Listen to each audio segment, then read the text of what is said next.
Hello, आ रही है आवाज? देखो भाई, मुझे सीधी सीधी बातें बहुत पसंद है, बोलना भी और सुनना भी। सीधी सीधी बोलो, सीधी सीधी सुनो, इधर उधर की बातें मत करो। सीजीएल 2024 प्री एग्जाम का रिजल्ट आया है और अब कुछ बच्चे फेल हुए हैं, कुछ पास हुए हैं। जितने भी बच्चे पास हुए हैं अब वो मेंस देंगे। तो अब मेंस के लिए आप लोगों को क्या करना चाहिए, प्री में आपकी क्या कमियां रही, इस पे हम बाद में चर्चा करेंगे। अब ये जो पार्ट है ये 2025 का पार्ट हो गया, अब ये 24 का नहीं रहा।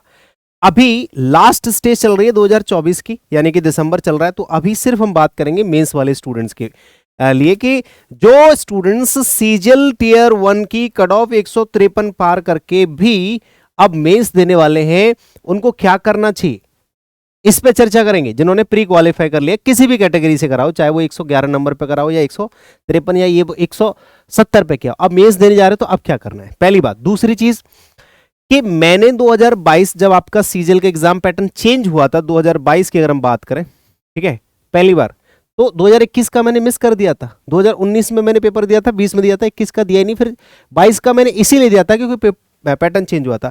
तब मैंने 135 में से 135 बनाए थे भाई। इवन 2019 में तब भी मैंने 195 बनाए थे 200 में से मेंस में। लेकिन 2000, अब जिसको मानना है मानो, नहीं मानना भाड़ में जाओ। जिसको कोई, क्योंकि तुम्हारे ना मानने से कोई फर्क नहीं पड़ता। मैं प्रूफ करता फिरूं, मैं कुछ भी करता फिरूं, वो बात की चीज है, वो भी मैं कर लूंगा, लेकिन वो बात की चीज है। मैं इस चीज पे बहस ही नहीं करूंगा, क्योंकि मेरे खुद के स्टूडेंट्स में बता दूं अलग अलग एग्जाम्स में। देखो, एक आपका एग्जाम होता है एसएससी के द्वारा, सीजीएल जो मेजर एग्जाम होता है, इसमें 200 में से 200 एक स्टूडेंट जो है लेके आया था।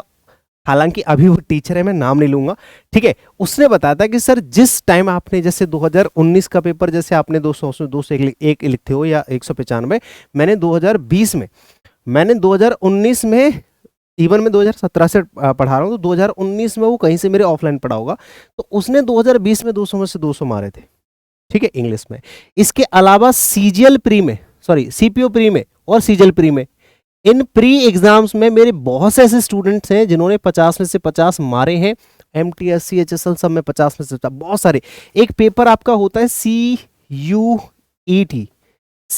इसमें 200 नंबर की इंग्लिश आती है मेरे भाई, 200 नंबर की इंग्लिश आती है। इसमें भी 200 में से 195 एक बच्चे ने बनाए हैं, 195, जिसकी रैंक 191 कुछ ऐसे रैंक है उसकी, ठीक है। हाँ, टॉप यूनिवर्सिटीज में, ये आपको पता है ना, जो एंट्रेंस एग्जाम होता है। तो मेरे बहुत सारे ऐसे स्टूडेंट्स ही हैं जिन्होंने फुल स्कोर किया है। आपके मानने ना मानने, अगर कोई ऐसा व्यक्ति है तो उससे मुझे फर्क नहीं पड़ता। आज की जो क्लास है, आज का ये वीडियो है, अभी मैं बता दूं सीजीएल प्री का जो रिजल्ट आया है, इतने सारे बच्चे ऐसे हैं जो इतनी हाई कट ऑफ को क्रॉस करके भी पार गए हैं, ठीक है ना। ये बहुत सारे बच्चे हैं जिन्होंने प्री 2024 क्लियर करा है, और ये सारे के सारे स्टूडेंट्स ऐसे हैं जो प्रीमियमली मेरे से पढ़ रहे हैं। कहीं ना कहीं या तो किसी बैच में एनरोल्ड हैं, या मेरे टारगेट बैच से पढ़ रहे हैं, या किसी कुछ बच्चे गुरुकुल के हैं जो कुछ दिन रुके थे अभी चले गए हैं, ठीक है, ऐसे भी बच्चे हैं। कुछ लोग ऐसे हैं जो पहले ऑफलाइन पढ़ते थे फिर मेरे से ऑनलाइन पढ़ने लग गए। कुछ ऐसे हैं जो पूरी तरह से यूट्यूब से ही पढ़ रहे हैं, सिर्फ यूट्यूब से पढ़ रहे हैं, ऐसे भी स्टूडेंट्स हैं। ये सारे के सारे यहाँ पे जितने भी जो कटिंग लगी है ना, सारे के सारे स्क्रीनशॉट्स अभी भी और बच्चों के जो है स्क्रीनशॉट्स आ रहे हैं, ठीक है ना। तो ये सारे के सारे ऐसे स्टूडेंट्स हैं जिन्होंने अभी प्री क्वालिफाई किया है, किसी भी कैटेगरी से किया हो, कितने भी मार्क्स पे किया हो, अब वो प्री क्वालिफाइड है, अब वो मेंस की तैयारी कर रहे हैं, ठीक है। अब वो बार बार पूछ रहे हैं कि सर ठीक है प्री तो निकल गया, और ये सही बात भी है, प्री तो निकल गया भाई, प्री तो चलो निकल जाता है, बहुत बड़ी बात नहीं है। बड़ी बात तो है क्योंकि आप लाखों, दसियों लाख स्टूडेंट से आगे पहुंच चुके हो, लेकिन अब जो कंपटीशन हजारों में बचा हुआ ना, ये बहुत इंपॉर्टेंट है, ठीक है, ये बहुत इंपॉर्टेंट है, ये कठिन है। तो अब प्री तो आपका एक स्टेज है वो तो क्लियर होगी। अब बात कर लेते हैं कि मेंस के लिए आप करोगे क्या। जो आप लोग स्ट्रेटेजी भाई, सिंपल सी स्ट्रेटेजी बताता हूं, सिंपल सी स्ट्रेटेजी। जैसे बोलते हैं ना कि यार अच्छे दिन का कोई डेफिनेशन बताए, अच्छे दिन की डेफिनेशन क्या होती है। मैंने कहा पैसा। जिस दिन आपके पास बहुत सारा पैसा होगा ना, अच्छे दिन अपने आप आ जाएंगे। ऐसे ही बोलते हैं ना कि स्ट्रेटेजी क्या होती है भाई, किसी भी एग्जाम की स्ट्रेटेजी सिर्फ सिलेबस होता है और कोई स्ट्रेटेजी नहीं होती। जो चीजें स्ट्रेटेजी वगैरह जो होती हैं वो तो टीचर ऑलरेडी पढ़ा ही रहा है। आप जिस टीचर से पढ़ोगे ना, जिस बैच में, जिस कोर्स में, किसी में भी, वो ऑटोमेटिकली सारी चीजें आपको बताता है। तो एक सिंपल सी स्ट्रैटेजी मैं मेंस के लिए बताऊंगा, नथिंग एल्स, कुछ नहीं करना, मिनिमम रिसोर्सेज रखने हैं मेंस के लिए। प्री में आप इधर उधर भटक लेते हो, कोई बात नहीं, आप नादान होते हो, आपकी माफ़ी, जो गलतियां हैं वो आप कर दी जाती हैं। लेकिन अगर आप मेंस में भी वही गलती रिपीट कर रहे हो, ये बहुत बड़ी गलती है जो माफ़ी के काबिल नहीं है, ठीक है। तो आपको रिसोर्सेज बहुत कम से कम रखने हैं, कम से कम किताबें, कम से कम टीचर्स, कम से कम प्लेलिस्ट, कम से कम कोर्सेज। कम से कम का मतलब इतने की बस फायदेमंद होना चाहिए। कंफ्यूजन जहां क्रिएट हो जाए वहीं रुक जाओ, ठीक है। मेहनत से नहीं रुकना है, मेहनत से नहीं डरना है, जहां मेहनत करनी पड़ रही है वहां रुक जाओ नहीं। कंफ्यूजन जहां क्रिएट होने लगे वहीं रुक जाओ, और maximum revision and practice. Minimum resources, maximum revision and practice. अब मैंने कहा चलो ठीक है, मैं आपको इंग्लिश के बारे में बता देता हूँ, क्योंकि मैं इंग्लिश पढ़ाता हूँ आपको, तो सीधे सीधे इंग्लिश की बात कर लेते हैं कि 135 में से 135 मैंने भी बनाए हैं, मेरे बहुत सारे स्टूडेंट्स भी हैं, और आप भी बना सकते हो, कोई बड़ी चीज़ नहीं है मेरे भाई। लेकिन उसके लिए ना मास्टर बनना पड़ता है एक सब्जेक्ट में, और अगर एटलीस्ट आप मार्क्स, देखो जरूरी नहीं है बहुत बड़ा मास्टर टीचर होगा तभी आप 135 लाओगे या 50 में से 50। बच्चे ला रहे हैं यार, स्टूडेंट्स ला रहे हैं, अच्छे कहाँ से स्टूडेंट्स ला रहे हैं, अच्छे पढ़े लिखे हैं, बढ़िया पढ़ने वाले हैं, घमंड उनके अंदर बिल्कुल नहीं है, पॉलिटिक्स में वो पढ़ते नहीं है, इधर उधर की किसी का फेवर किसी का विरोध वो कुछ नहीं करते सिवाय पढ़ाई के, ठीक है। तो देखो भाई इंग्लिश में मैंने कहा भैया ग्रामर के लिए क्या करें, जैसे एक हरियाणी लड़के से पूछोगे कि भैया बताओ इस चीज़ के लिए क्या करें, वो कहेगा चूरमा। मैंने कहा दौड़ करनी है कि क्या खाऊं, चूरमा। कि जिम जाना है, क्या खाएगा, चूरमा। भाई ये आपका चूरमा है, बॉडी बनानी है चूरमा, स्टेमिना बढ़ाना है चूरमा, ताकत बढ़ानी है, आंखों की रोशनी बढ़ानी है, क्या करना है, हर चीज का इलाज चूरमा। ये चूरमा ही है भाई, देसी आइटम खाओ, ठीक है जी। मतलब कुछ नहीं करना सर, ग्रामर कंप्लीट करनी है, क्या करो, रिवीजन प्रैक्टिस। मेंस की तैयारी करो, 40-45 दिन का टाइम बचा है, ताम झाम करने की जरूरत नहीं है, ठीक है। सर वोकैबुलरी तैयार करनी है, क्या करूं, रिवीजन प्रैक्टिस। जो आपकी वन लाइनर वोकैबुलरी है जो आपने पास्ट में पढ़ा है, रिवीजन करो, प्रैक्टिस मारो एमसीक्यूज की। सर प्रैक्टिस लगानी है मिक्स, जो टाइप वाइज क्वेश्चंस होते हैं, error detection, improvement, fill in the blanks, cloze test, spelling test, क्या करूं, सिर्फ प्रैक्टिस, क्योंकि इसमें रिवीजन करने के लिए कुछ नहीं होता, ठीक है। मिक्स्ड जो टाइप वाइज क्वेश्चंस होते हैं, ठीक है ना। सर कॉम्प्रिहेंशन की बड़ी प्रॉब्लम है, 100 में से 90 से 95 स्टूडेंट्स ऐसे होते हैं जो सिर्फ एक शिकायत लेके आते हैं, सर कॉम्प्रिहेंशन में दिक्कत आ रही है। यार क्यों आती है कॉम्प्रिहेंशन में दिक्कत, क्यों आती है, और आज ही क्यों आ रही है, एक साल पहले क्यों नहीं आई। ये जो कॉम्प्रिहेंशन में आप लोगों को दिक्कत आती है ना, इसका रोना आप एक साल पहले रोया करो, एग्जाम और रिजल्ट से एक साल पहले। ये काम एक साल पहले का है, जिसके लिए आप स्ट्रैटेजी और आप आइडिया ढूंढ रहे हो ना, एक साल पहले पूछा करो, एक साल पहले, एग्जाम से एक साल पहले, क्योंकि एक साल लगती है तैयारी करने में, अच्छे से तैयारी करने में, तो वहां ढूंढना। अभी चूरमा, सिर्फ प्रैक्टिस, सिर्फ प्रैक्टिस, सिर्फ प्रैक्टिस, सिर्फ प्रैक्टिस, बस, और कुछ नहीं करना है, ठीक है जी। और अब बात आती है कि सर मॉक टेस्ट जो है ना, मॉक टेस्ट आपके एग्जाम टाइम पे कैसे हेल्पफुल रहते हैं। मैं आपको बताऊं, जो आप बार बार मॉक देते हो ना, बार बार मॉक, भाई मॉक टेस्ट की फ्रीक्वेंसी बढ़ा दिया करो एग्जाम टाइम पे।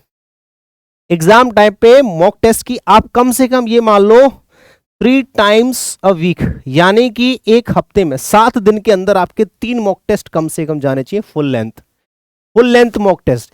इससे आपकी बहुत अच्छी हैबिट होती है, लेकिन इसका नेगेटिव इंपैक्ट पड़ता है हमारी पढ़ाई पे मॉक टेस्ट का। वो होते हैं जो आपके मार्क्स घट रहे होते हैं कि सर मेरा पेपर तो होता है इतने इतने मार्क्स का और मेरे मार्क्स आ रहे हैं इतने। इससे स्ट्रेस आपका बढ़ेगा, इससे आपको नेगेटिविटी आपके अंदर आएगी। लेकिन मैं आपको बता दूं, इसका राज खोल देता हूं, इसकी पोल खोल देता हूं। कुछ लोग आपको जानबूझ के ऐसे फील कराते हैं कि आप नेगेटिव फील कर जाओ। कुछ कंपनीज ऐसी हैं जो जानबूझ करके ऐसे टेस्ट तैयार करेंगे आपके लिए ताकि आप स्ट्रेस में आ जाओ और आप उनकी बात मानने के लिए मजबूर हो जाओ कि देखो हमारा ये फलाना महापैक आया है, हमारा ये ढिमका ऐसा कुछ आया है, हमारा ये वाला टेस्ट आया है, ये प्रीमियम टेस्ट है, ये फलाना टेस्ट है। इस सब के लिए आपको डराया धमकाया जाता है ताकि आप थोड़े से, क्योंकि उनका कोई तर्क नहीं होता है आपके पेपर से, कई बार ऐसा भी होता है, तो उनकी कुछ स्ट्रेटेजीज भी होती है। अलग अलग टाइप के टेस्ट आपने देखा हो, प्रीवियस टेस्ट लगाते हैं तो उसमें मार्क्स कम ज़्यादा आते हैं, जैसे आप कोई एक्सपेक्टेड टेस्ट लगाते हैं उसमें मार्क्स कम हो जाते हैं, क्योंकि वो उनकी स्ट्रेटेजी होती है। फालतू के एक्सप्लेनेशन होंगे, फालतू के लॉजिक्स होंगे, मत लगाया करो। या फिर लगा भी रहे हो ना तो यार बहुत ज़्यादा स्ट्रेस मत लो, बहुत ज़्यादा स्ट्रेस मत लो। आप ये मान के चलो कि मैं मॉक टेस्ट लगा रहा हूं, मेरा जितना भी स्कोर आए बस मैं उनका प्रॉपर एनालिसिस करूंगा, और एग्जाम में जिस दिन बैठूंगा, एग्जाम का जो पैटर्न है, एग्जाम का जो टाइम है, वो एग्जाम के जो क्वेश्चंस है वो मेरे लिए मैटर करते हैं। वहां मैं फुल कॉन्फिडेंट होके जाऊंगा और पूरे मार्क्स अच्छे से बढ़िया से तसल्लीपूर्वक ठंडे दिमाग से अटेम्प्ट करूंगा सभी क्वेश्चंस को, सारे नहीं जितने भी आपको आते हैं, और उसी हिसाब से अपनी एक्यूरेसी सेट करके स्पीड मेंटेन करके तसल्ली से पेशेंस के साथ पेपर देने जाऊंगा।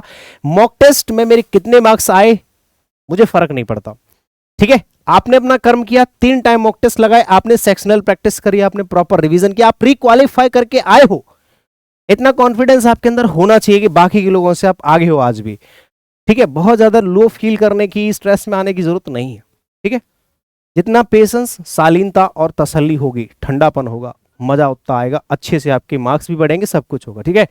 सो ये है चूरमा आपके लिए, ठीक है जी। मेंस के लिए सिर्फ चूरमा काम आएगा और कुछ नहीं काम आएगा। और सिंपली मैं आपको सीधी बात, नो बकवास, अगर आपको सारा कंटेंट चाहिए, आप एसएससी सीजीएल मेंस का जो बैच मैंने बहुत दिन पहले लॉन्च कर दिया था, रिकॉर्डेड कंप्लीट बैच है जिसका नाम है मास्टर बैच, आप जाके ज्वाइन करोगे, इसमें आपको ग्रामर के रूल्स मिल जाएंगे जिनका आप रिवीजन कर सकते हो। ग्रामर के चैप्टर वाइज 100 क्वेश्चन आपको मिल जाएंगे with practice seat. Mix type wise questions की प्रैक्टिस में मैंने करा रखी है, कॉम्प्रिहेंशन की स्ट्रेटेजी और प्रैक्टिस आपको उसमें मिल जाएगी। डेली टारगेट भी मैं आप लोगों को व्हाट्सएप पे भेजता हूं कि आज आपको कितना क्या पढ़ना है। साथ के साथ डाउट्स भी आप मुझे व्हाट्सएप पे क्लियर कर सकते हैं मेरे साथ। वोकैबुलरी भी आपको इसमें मिल जाएगी, ट्रिक्स वाली, एमसीक्यू सब कुछ मिल जाएगा, ठीक है। और मॉक टेस्ट भी मैं इसमें कराने वाला हूं लाइव, ठीक है। ये मात्र 499 रुपए का बैच है, आराम से आज ही ज्वाइन करो और बढ़िया तरीके से तैयारी करो, ठीक है।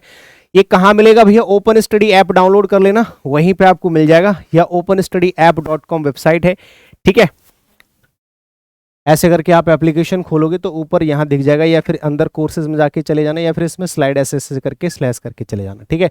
या फिर कॉल कर लेना, ना मिले तो। बाकी ये रिकॉर्डेड बैच है फाउंडेशन, ठीक है। तो ये हमारे कॉन्टेक्ट नंबर से, किसी को अगर लगे कि भैया कुछ भी नेगेटिव तो आप बोल सकते हैं, कॉमेंट खुला हुआ आपके, ठीक है। अच्छा बोलना चाहते हो, आपका स्वागत है, ठीक है। मिलते हैं अगले किसी सेशन में, बाय बाय, टेक केयर।